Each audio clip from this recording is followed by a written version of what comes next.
अस्सलाम वालेकुम बच्चों, फिर से एक बार आपके सामने हाजिर हूँ। 12th क्लास का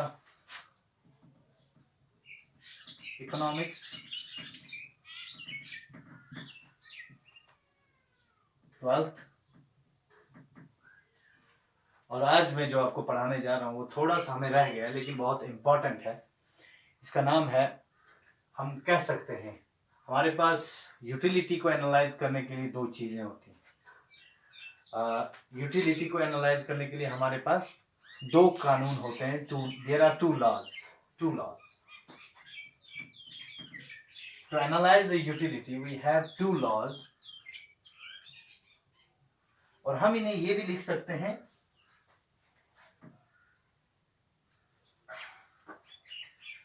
law of utility analysis. Law of utility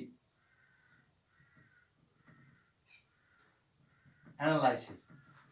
मैंने पता है पिछला यूटिलिटी के बारे में हमने पढ़ा था, कंज्यूमर इक्विलिब्रियम वगैरह, लेकिन कंज्यूमर इक्विलिब्रियम मैं आपको अलग से भी पढ़ाऊंगा इंशाअल्लाह रहमान अपनी अगली वीडियो में। अभी मैं डायरेक्ट कोई चीज डिस्कस किए बगैर चला गया लॉ ऑफ यूटिलिटी एनालिसिस पर। तो लॉ ऑफ यूटिलिटी एनालिसिस के लिए हमारे पास दो चीजें होती हैं जिनसे हम जानते हैं।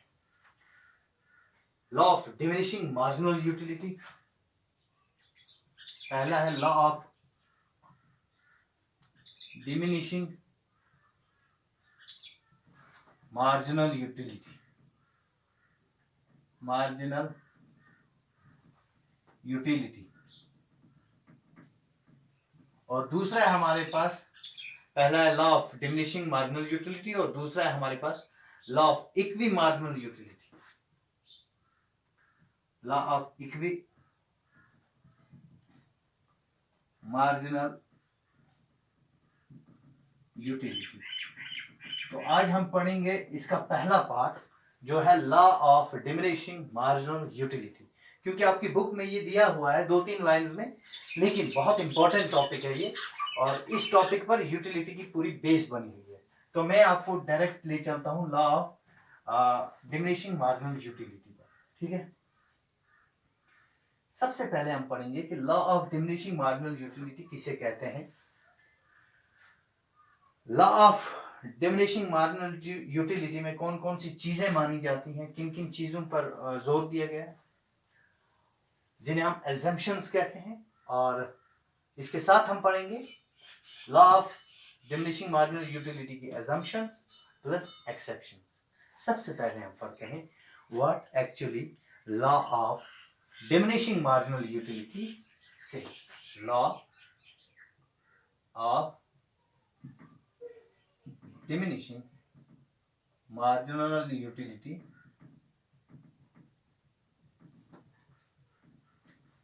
इसके कुछ फीचर्स हम पढ़ते हैं। असल में law of diminishing marginal utility क्या है। सबसे पहली चीज है कि law of diminishing marginal utility is a fundamental law, is a fundamental law. Marginal आप ऐसे समझ लो, मार्जिनल यूटिलिटी हम ऐसे कहेंगे कि ये ले खेवान से गसान का चीज, अगर से चीज खबर कोता ते तो उठाए म्यू उठाए लगा बहरहाल अख पॉइंट युथ यवान ये खेवान सो नेचर खत्म लगा गसन, तो हम वो फिर बंद कर देते हैं खाना। क्यों? क्योंकि लॉ ऑफ मार्जिनल यूटिलिटी का मतलब ही है आपकी भूख को कम करना, आपकी भूख को कम करना। जितना आप खाते जाओगे, मतलब आपने एक रोटी खाई, 2 खाई, 3 खाई, तो दूसरी तरफ से आपकी जो भूख है वो कम हो रही है। तो हम इस हिसाब से इसे पढ़ेंगे। तो ये एक फंडामेंटल लॉ है, इसमें कोई शक नहीं। दूसरा एक फ्यूचर है कि साइकोलॉजिकल लॉ है, लॉ ऑफ मार्जिनल। इसको हम पॉइंट्स वगैरह में लिख नहीं सकते और बता भी नहीं सकते कि मैंने आज 2 सेटिस्फैक्शन हासिल की, या मैंने आज 3 सेटिस्फैक्शन हासिल की, या मुझे 100 भूख लगी थी और मैंने 10 भूख हासिल कर ली, या मैंने 100 की 100 भूख हासिल कर ली, मैंने 100 की 100 भूख खत्म कर दी। ऐसे हम लिख नहीं सकते। तो it's a psychological law. We can keep these things just like an idea in our mind.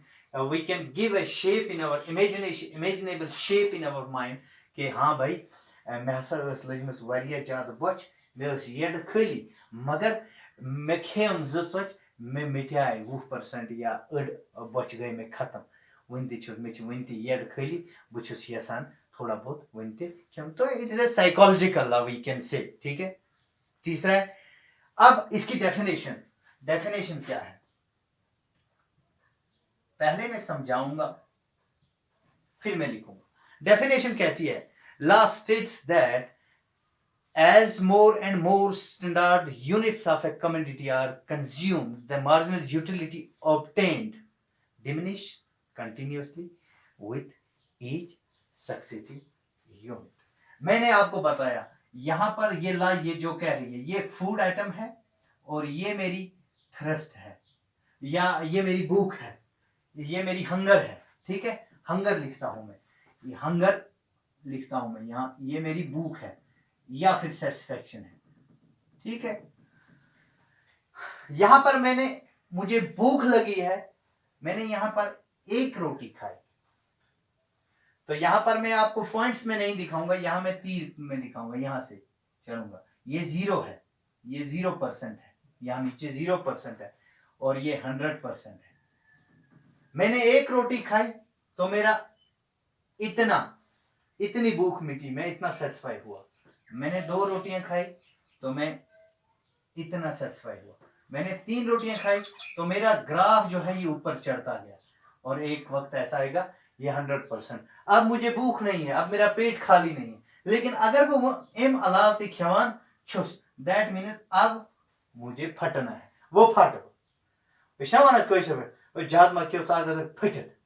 तो अगर मैं 100% से ऊपर जाता हूं तो दैट मीन्स बुछुस कत सूरतस मज फटने की सूरतस मज। तो ये लॉ कहता है law states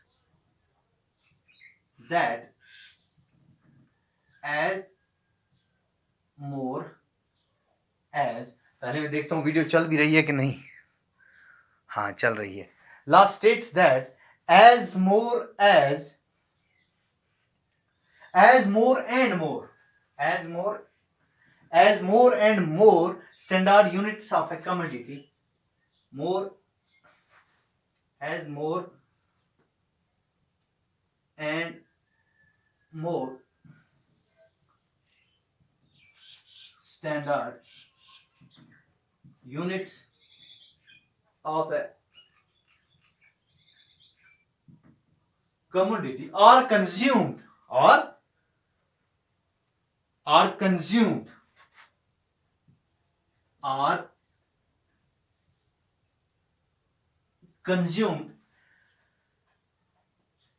the marginal utility diminishes continuously with each successive unit. The marginal utility diminishes खत्म गसनस diminishes the marginal utility diminishes continuously with each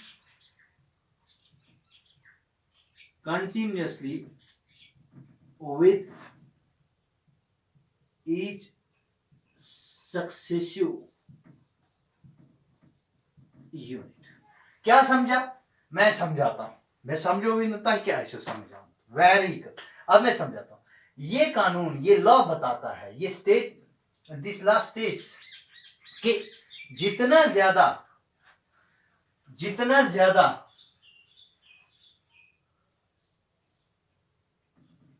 ये लॉ बताता हमें कि जितना ज्यादा हम किसी चीज को खाते हैं जितना हम उस चीज को कंज्यूम करते हैं खाते हैं दूसरी तरफ से जो हमारी मार्जिनल यूटिलिटी होती है उतनी ही कम होती जाती है। एक यूनिट अगर हम ऐड करते हैं तो मार्जिनल यूटिलिटी का एक यूनिट डाउन होता है। जब हम फूड में जितना ऐड करेंगे एक यूनिट ऐड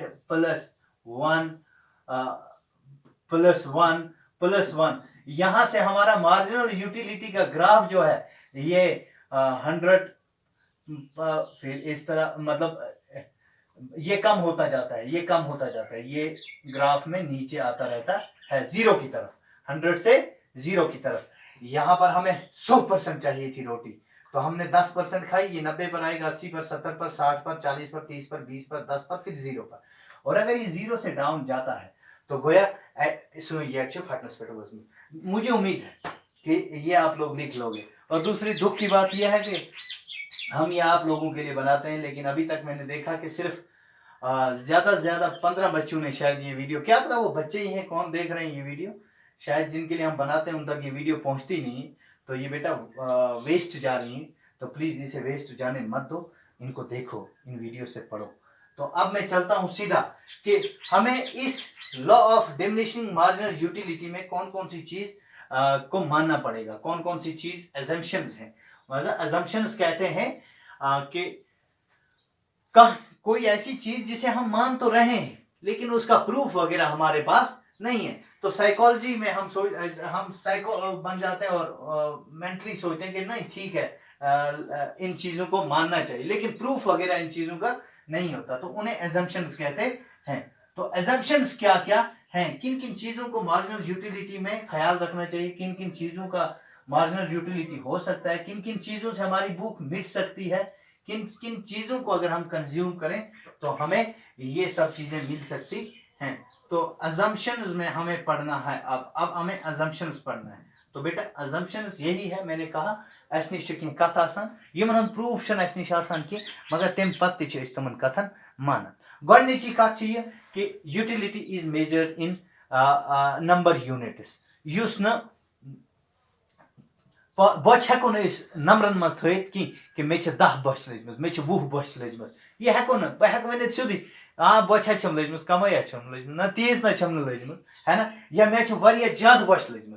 तो हमें पता है कि हम यूटिलिटी को, अपने इस एहसास को, इस फीलिंग को, यूटिलिटी समझो कि it's a kind of feeling, इस फीलिंग को हम we can just feel it, we can just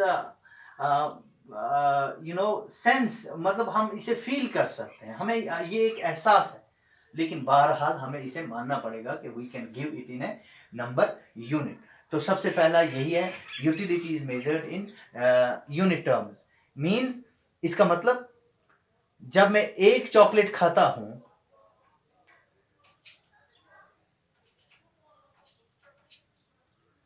means when I eat one chocolate, can say that I can say this the marginal utility which I got from eating one chocolate।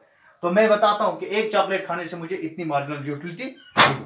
अब दूसरा है consumer जो है इसमें हमेशा अव्वल पर रहता है, क्योंकि ये कंज्यूमर ही होता है, consumer is always on the peak. ये कंज्यूमर ही होता है जो डिसाइड करता है कि मुझे क्या खाना है और क्या नहीं खाना है।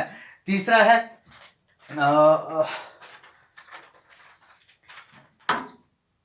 इनकम और प्राइस जो कंज्यूमर की है ये चेंज नहीं होती। जो इनकम प्राइस और इनकम और प्राइस जो कंज्यूमर की है वो चेंज नहीं होनी चाहिए। अगर वो चेंज होती है तो marginal utility, we can not say marginal utility says everything true, ठीक है। और मार्जिनल यूटिलिटी जो होती है ऑफ मनी इज कांस्टेंट, मतलब मैंने आपको बता ही दिया, ये मार्जिनल यूटिलिटी जो मनी की होती है इसे कांस्टेंट ही रखना पड़ता है। और कंटिन्यूअस कंजप्शन, मतलब ये चीजें हम कंटिन्यूअसली खा सकते हैं। अब दूसरी चीज है कि मैं आपको बताऊंगा कि लॉ ऑफ एक्सेप्शंस क्या क्या हैं। एक्सेप्शंस मतलब कौन सी चीजें ऐसी हैं जिनमें हमें मानना पड़ेगा कि मार्जिनल यूटिलिटी का ख्याल नहीं रखता, मतलब जितना हम उन चीजों को खाते हैं हमारी सेटिस्फेक्शन पूरी नहीं होती, जितना हम उन चीजों को खाते हैं सेटिस्फाई कि बस खत्म गसा कि। फॉर एग्जांपल मैं आपको लेता हूं कुछ लग्जरी चीजों की तरफ, जैसे गोल्ड है और सिल्वर है। जब गोल्ड सोना हम लेते हैं वो हमारी लालच बढ़ती है कि हमें दो लेता हूं तो 10 लूं, 10 लेता हूं तो 20 लूं, गोया जितना हम लेते रहें हमारी सेटिस्फेक्शन मिटती नहीं है। दूसरी चीज में मार्जिनल यूटिलिटी काम नहीं करती, वो है नॉलेज। मैंने आज एक सवाल पढ़ा, मैं कहता हूं बस बासा रुका हुआ, मैंने अब सब सीख लिया। लेकिन यहां पर मार्जिनल यूटिलिटी का काम नहीं है, क्योंकि मैं दूसरा सवाल पढ़ने लग जाता हूं, वो बुक खत्म करता हूं, दूसरी बुक, वो बुक खत्म करता हूं, दूसरी बुक, वो बुक खत्म करता हूं, दूसरी। तो मैं इस बुक को पढ़ता रहता हूं, बहुत सारी किताबें पढ़ता रहता हूं, बहुत सारी नॉलेज हासिल करता रहता हूं, और मैं कहता हूं नॉलेज हासिल करने के लिए कोई लिमिट नहीं है। जब मैं ये बात कहता हूं तो यहां पर मार्जिनल यूटिलिटी का काम कोई भी नहीं रहता। लिसनिंग टू म्यूजिक, गाने सुनने की आदत। जब मैं एक गाना सुनता हूं तो बहरहाल मैं जितने ज्यादा गाने सुनता हूं तो मुझे सुकून मिलता है, या मैं ये सब चीजें करता हूं। तो मैंने थोड़ी बहुत इस पर एक्टिविटी भी की है। मैंने मतलब लिखा है इस एक्सेप्शंस पर, एक्वायरिंग नॉलेज वगैरह। तो मैंने मेहनत इस पर की थी, मैंने मेहनत इस पर की थी। मेहनत के बगैर कोई काम नहीं होता। तो मैंने आपको ग्राफ पहले ही बता दिया है कि ग्राफ पर कैसे टोटल यूटिलिटी और marginal utility, total utility increase होती रहती है एट अ डिक्रीजिंग रेट, और मार्जिनल यूटिलिटी डिमिनिश होती रहती है, कंटिन्यूसली डिमिनिश होती है, और एक बार एक ऐसे पॉइंट पर पहुंच जाते हैं कि जहां पर मार्जिनल यूटिलिटी और ये जो टोटल यूटिलिटी जो होती है वो भी डिमिनिश होती है, और मार्जिनल यूटिलिटी माइनस में चली जाती है। तो बेटा ये था मेरा आज का टॉपिक। तो इंशाल्लाह रहमान कल हम फिर मिलेंगे। कल हम पढ़ेंगे इक्वी मार्जिनल यूटिलिटी। होप कि आप सबको समझ आ गया होगा। Thank you very much.